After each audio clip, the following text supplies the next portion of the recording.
Депутат Ирина Карамушкина орус тилин мамлекеттик тил кылууну сунуштады. Бүгүн комитетте мамлекеттик тил боюнча каралган маселе учурунда депутат Ирина Карамушкина орус тилин мамлекеттик тил кылууну сунуштады. Депутат Каныбек Иманалиев диссертациялар кыргыз тилинде корголушу керектигин айтты эле. Карамушкина буга каршы чыкты. Биз светтик өлкө деп жарыяланганбыз. Эгер Кыргызстанда эки тил, орус жана кыргыз тилдери мамлекеттик болсо, анда эмне болот? Көпчүлүк үчүн жумушка орношууда кыргыз тилин билбегендик чектөө болуп калды. Мага жумуш табууга жардам сурап бир нече адам кайрылышты, бирок мамлекеттик тилди билбегендиктен баш тартышты. Бүгүнкү күндө мисалы өкмөттө мамлекеттик тилде гана билдирүү келди. Орус тилдүү жарандарга мамлекеттик тилде жооп берилет. Өкмөт мындайын токтотуусун талап кылам дейт эл өкүлү.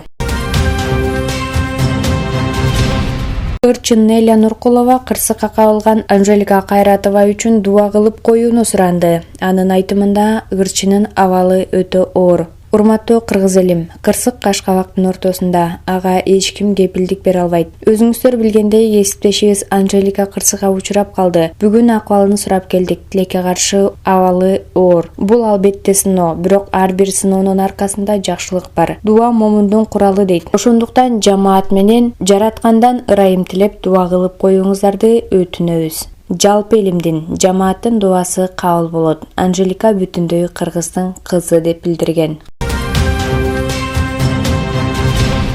Дастан Жумабеков Ысык көлгө казино ачууну сунуштады. Ысык көл облусунда казинолордун ишине уруксат берүү сунушталды. Тиешелүү мыйзам долбоору Жогорку Кеңештин сайтында коомдук талкууга коюлду. Демилгечилер депутат Дастан Жумабеков менен Бактыбек Турусбеков болгон. Алар долбоор өлкө экономикасына салым кошуу, туристтик тармакты өнүктүрүү жана инвестицияларды тартуу максатында иштелип чыкканын жазышкан. 2012 жылдын 1-январында Кыргызстанда кумар оюндарынын ишине тыюу салынган мыйзам күчүнө киргени белгилеп өтүшкөн. Кумар оюндарынын катышуучусу чет мамлекеттик жаран болуп саналат деп белгиленген долбоордун негиздемесинде. Демилгечилер кумар оюндарынын ишине тыюу салым мамлекеттик бюджетти бир жылда 600 миллион сом жоготууга, ошондой эле 11 миңден ашык жумушчу орундарынын жабылышына алып келгенин айткан. Казино Тамчы аэропортунун базасындагы 1200 гектар жерде бир нече мейманканасы менен курулушу болжолдонгон. УКМКнын мурдагы төрагасы Абдил Сегизбаевдин убактылуу камоочу жайдан жазылган каты өзүнүн Facebook баракчасы аркылуу жарыяланды. Анда мындай дейт: "Салам Айнура, бардыгына салам айт. Сарсана болбогула. Баары Кудайдын колунда. Балдарды өп кой. Баарыңарды жакшы көрөм. Баары өтүп кетет. Башыңарды бийик көтөргүлө" деп жазат катта. Эскерте кетсек, кечээ 25 январда башкы прокуратура менен аскер прокуратурасынын сотко чейинки өндүрүштүк иштеринин жүрүшүндө Абдил Сегизбаев камалган. Ал Бишкек шаарындагы убактылуу кармоочу жайына киргизилген.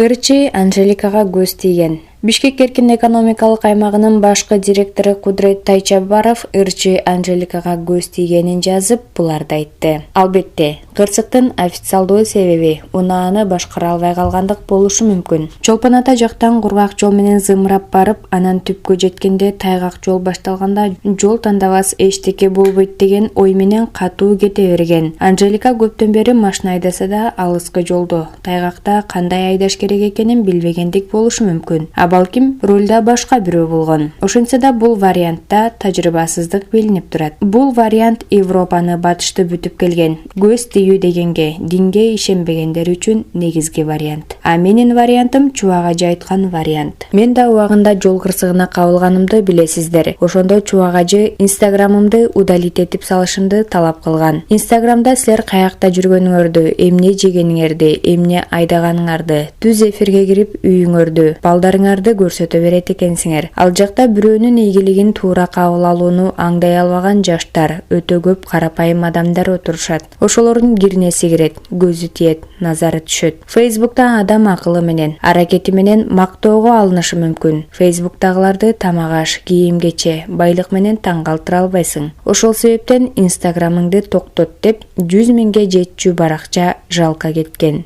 Ошол окуяны эстесем, кыргыз инстаграмында эң көп подписчиги бар Асель Кадырбекова менен Анжелика окшош жол кырсыгына кабылып отурат. Экөө тең барган жерин, кийген кийимин, жеген тамагын, айдаган машинасын, балдарынын сүрөтүн, видеолорун жана башка карапайым адам суктана турган нерселерди жүктөп койгондон сырткары коомчулуктун тепкисинде калган жаңылыктарын айта калышып эле хайп болуп калышчу эле. Ошондон Кудай сактаса экен деп койчумун. Ошондуктан менин оюм Анжеликага катуу көз тийген, дейт Бишкек эркин экономикалык аймагынын башкы директору Кудрет Тайчабаров.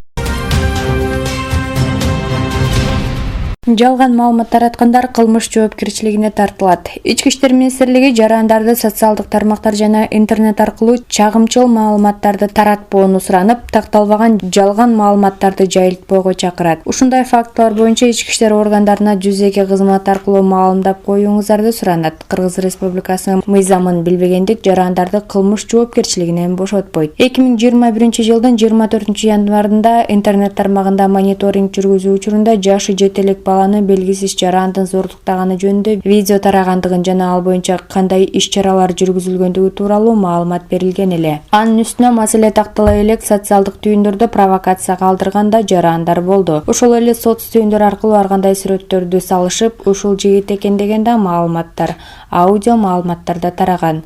Аталган видеороликтеги окуя Кыргызстандын аймагында болгон эмес, бул окуя чет мамлекеттердин биринде болгондугу такталды. Экинчиден, окуянын чоо жайын тактоо максатында ошол мамлекетке ыйгарым түрдө суроо өтүнүчтөрдү жибердик деген билдирүү таратканбыз. 2021-жылдын 24 январында интернет тармагында белгисиз 16-18 жаштагы жарандын сүрөтү коюлуп, сүрөттөгү бала зордуктаган деген маалыматты кыргызстандык интернет аттуу колдонуучу уюлдук телефон номери аркылуу социалдык тармакта жайылткан. Ички иштер министрлигинин экстремизмге жана мыйзамсыз миграцияга каршы аракеттенүү боюнча кызматы тарабынан жүргүзүлгөн териштирүү иштеринин натыйжасында тартылган сүрөттөгү жаран Бишкек шаарынын Ленин районунун тургуну Б.А. экендиги жана анын аталган окуяга эч кандай тиешеси жок экени аныкталды.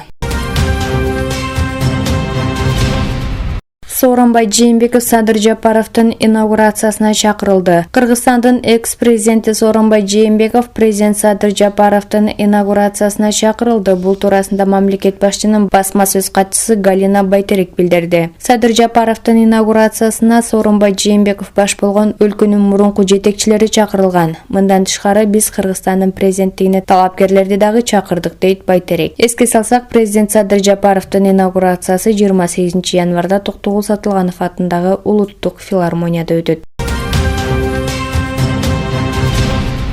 Садыр Жапаров: коррупция менен күрөшөбүз деп өз билимдик кылганыңарды токтоткула деп кайрылуу жасап сабырдуулукка чакырды. Урматтуу мен мекенчилмин деп күйгөн замандаштар, коррупция жоголбой жатат. Коррупция менен күрөшөбүз деп өз билимдик кылганды токтоткула. Коррупционерлерди мыйзамдуу жолдор жана мамлекеттин күчү менен гана жок кылабыз. Ал үчүн бир аз гана убакыт керек. Мен бир күн жумушка чыга элекмин. Реформа баштала элек. 28 январ ант берүү күнүнөн кийин расмий ишке киришкенимден баштап реформалар башталат. Жаңы өкмөт түзүлөт, өкмөттүн жаңы структурасы болот. Апрель айында жаңы конституция кабыл алынат. Андан кийин жаңы мыйзамдар иштей баштайт. Ошентип май-июнь айларына барып гана саясий процесстер бүтөт. Ошондон кийин гана коррупционерлерди мыйзам чегинде жок кылабыз. Ал эми бүгүн эле ар кайсы аймактарга жетип барып, мен коррупция менен күрөшүүчүмүн деп эл арасына бүлүк салып, чагымчылдык кылып жүргөнүңөрдү токтоткула. Андайларды мекенчил эмес, мага десе бир тууганым болсо да камагыла дер элем. Биз мыйзамдуу өлкөдө жашашыбыз керек. 30 жыл чыдаган эми 6 ай чыдагыла. Бир күн иштей элек жатсам, жаңы бийлик иштебей жатат деген дооматыңар калыстыкка жатпайт. Чагымчылдыктын, бирөөлөрдүн куралы болуштун дагы чеги болуш керек, дейт Садыр Жапаров.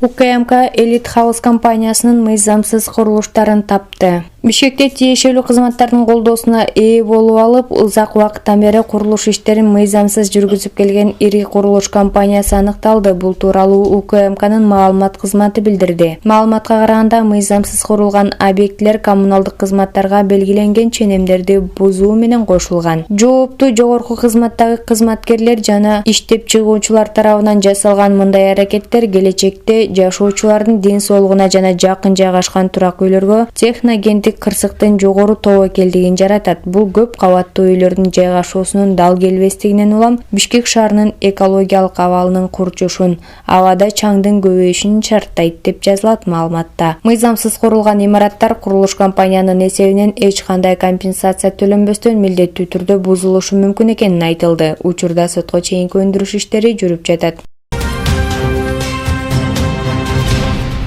Күчүм жетпей жатат. Тилебаев Жайма базар боюнча УКМКга кайрылганын айтты. Мэрдин милдетин аткаруучу Балбак Төлөбаев базардын айланасындагы товарларды жайып саткандар менен күрөшүү үчүн УКМКдан жардам сураганын билдирди. Ал бул боюнча Улуттук коопсуздук мамлекеттик комитетинин башчысы Камчыбек Ташиевке кат жиберген. Ошондой эле Төлөбаев Ош базарында болгон окуя сыяктуу көрүнүшкө жол берилбеши керектигин айтат. Буга чейин социалдык тармакта рейд учурунда сатуучунун мэриянын кызматкери жана милиционер менен видеосу тараган. Билем, саботаж кылып жатышат, айтканды укпай жатышат, мындай да, тигиндей да деп айттык, болбой жатышат. 2 күн мурун Камчыбек Кыдыршаевичтин атына кат жибердим. Менин күчүм жетпей жатат, мага жардам бергиле дедим. Жайма базар менен күрөшүүгө топ жибериңиз деп өтүндүм. Ош базарынан, Аламүзүн базарынан акча чогултуп жаткан чагымчылдар тууралуу билебиз. Кат келеби жокпу билбейм, биз катуу иштейбиз. Болду эми, жакшы эле кечириштик дейт Тилебаев. Шаар башчынын милдетин аткаруучу сатуучуларды базардын ичинен кирип соода кылгыла деп айтып жатканына жана ал жактан орундар бар экенине ишендирди.